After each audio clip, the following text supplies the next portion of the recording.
A continuación, para seguir la dinámica, el doctor Jorge Rosell es magistrado de la Corte Suprema de Justicia, va a hablar sobre la institucionalidad en Venezuela. Yo dividí la exposición en 3 puntos, más o menos a 5 minutos cada uno, ¿no? En primer lugar, la significación de un verdadero Estado de Derecho, es decir, de un verdadero Estado de Derecho, o sea, en donde el Poder Judicial tiene un rol, pues, protagónico, ¿no? En segundo lugar, la falta de voluntad política para la ejecución de las órdenes judiciales. Y por último, los delitos y su procedimiento, los delitos cometidos en este asunto y el procedimiento que hay que seguir. Debo decir que el Poder Judicial, la significación del Poder Judicial en un verdadero Estado de Derecho, no en esta cosa que tenemos ahorita. Yo no hablo de Cuarta y Quinta República, yo hablo de la época democrática y de este arroz con mango que uno no sabe lo que es, ¿no? Entonces, en verdadero Estado de Derecho, el Poder Judicial tiene un rol protagónico debido a que es el órgano contralor por excelencia. El órgano judicial puede inclusive anular leyes dictadas por el Poder Legislativo, anular leyes dictadas por el Poder Legislativo, anular decretos, órdenes emanadas del Poder Ejecutivo. Es decir, tiene un poder en un verdadero Estado de Derecho. El Poder Judicial es el suprapoder, es el poder que controla el resto de los poderes. Ese es el verdadero rol del Poder Judicial.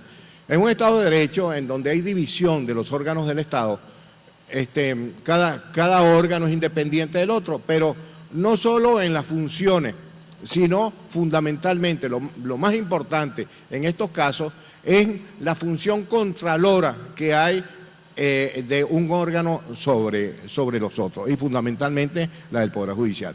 Eso está establecido en el artículo 336 de la Constitución de la República, la facultad que tiene el órgano judicial de anular actos propios del Poder Legislativo y del Poder Ejecutivo. Por otra parte, nos vamos a conseguir nosotros que la independencia judicial y la autonomía del juez está previsto en el artículo 254 de la Constitución y el artículo 3 de la Ley Orgánica del Poder Judicial. Yo acostumbro a leer las disposiciones legales cuando las cito, porque el abogado, como es tan covero, a excepción de la doctora Pérez Barbosa, claro, a veces la gente dirá, bueno, como que no, pero no hay tiempo para leer esas disposiciones. Yo les garantizo, si quieren, se las muestro cuando baje, pues. Pero yo les garantizo que el artículo 254 de la Constitución y el artículo 3 de la Ley Orgánica del Poder Judicial establecen la independencia del juez, la independencia del órgano judicial y la autonomía del juez. ¿Qué significa eso? Significa que el juez no debe recibir órdenes de nadie en su función sagrada de interpretar la norma a fin de preservar y de determinar los derechos del ciudadano. No debe recibir órdenes ni el superior. El órgano judicial no está conformado a través de un orden jerárquico vertical, ¿no? En absoluto. No es como el Ejecutivo, que el presidente manda al ministro, el ministro al viceministro, etcétera. No, no.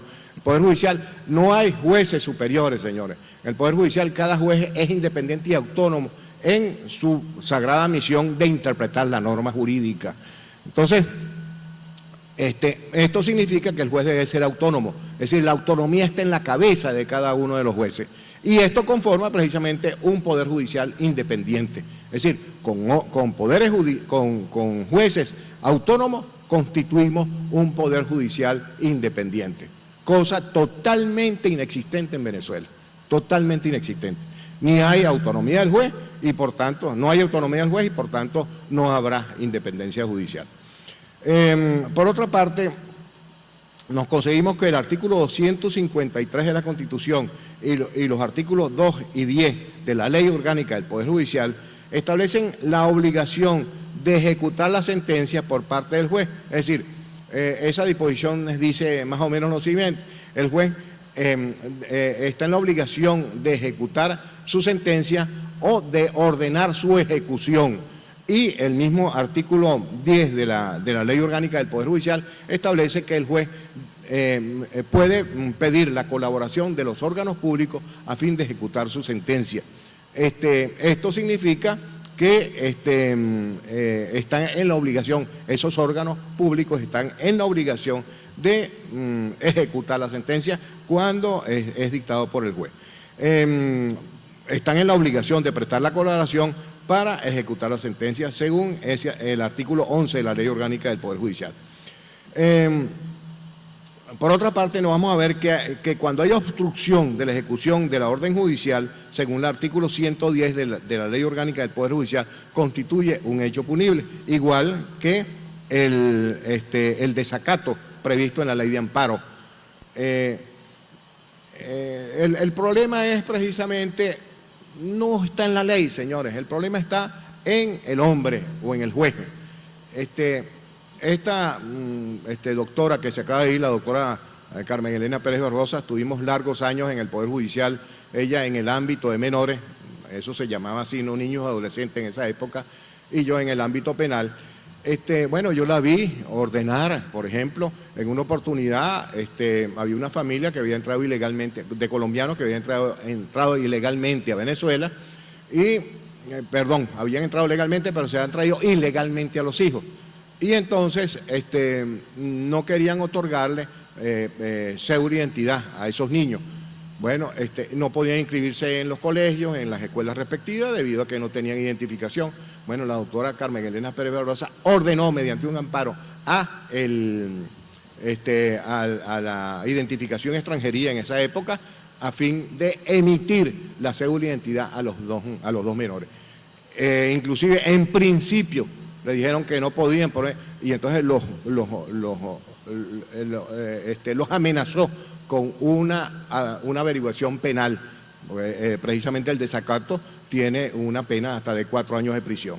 Bueno, y ejecutaron lo que ella solicitó. Yo tengo aquí otro caso. Recuerdo un caso en el cual yo ordené que borraran los antecedentes penales de un señor que no había tenido absolutamente nada que ver con el asunto. Es decir, había sido señalado como autor de un hecho punible, de una estafa. Resultó que él no había sido, sino que había sido otro, se probó plenamente, él no tenía absolutamente nada que ver con eso, pero le quedaron unos antecedentes en la Policía Técnica Judicial. Bueno, yo ordené que borraran esos antecedentes, como no me hicieron caso, sino que lo detuvieron de nuevo porque tenía antecedentes y solicitó, entonces le di un amparo, pues. Y a la vez de darle el amparo, llamé a Freddy Gallardo, que era el comisario jefe de la PTJ, y le dije, mira, aquí tienes una orden para tu jefe. Era Yanes Pasarel, el director de la PTJ a nivel nacional. Y mira, aquí en esta orden le doy 15 días para que le borre los antecedentes. Si en 15 días yo entro en la página de si no están borrados, le abro una averiguación penal por desacato, que tiene prisión hasta de 4 años. A los 10 días ya estaba borrado los antecedentes. Entonces, señores, lo que faltan es juez. Las disposiciones legales existen, lo que falta es el juez que ordene, y que no solo que ordene como ordenó este juez el desalojo, sino ejecutar eso que ordenó.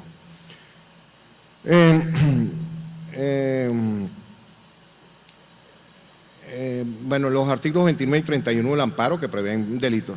Ahora bien, existen delitos en estos hechos que se cometieron. Existen delitos que se han cometido.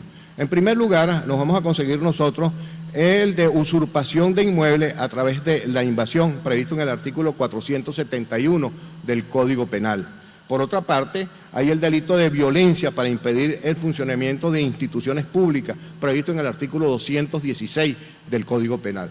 Fuera de las disposiciones a las cuales se refirió Carmen Elena Pérez Barbosa hace ratico y las disposiciones referidas a la Ley Penal del Ambiente. Pero el Código Penal, específicamente el Código Penal, prevé 2 delitos que tienen pena hasta de 4 años, 4 o 8 años de prisión. Esto sí lo voy a leer porque